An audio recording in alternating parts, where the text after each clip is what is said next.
废弃的玻璃，1200度高温下有了再一次美丽的机会。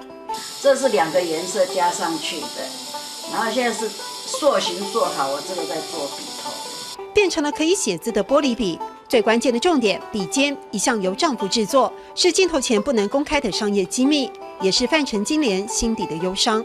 就自己做，自己做本来是2个，小孩子有空就帮忙。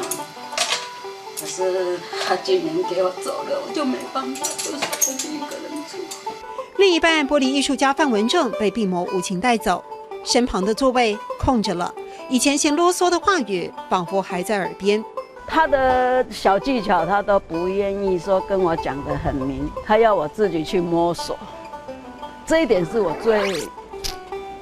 最苦的一个。毕竟曾一起摸索出专利设计，丈夫很相信她的能力。70年代从德国引进的玻璃笔，经过夫妻改良，增加9条钩的螺旋纹路，墨水的蓄水性更好。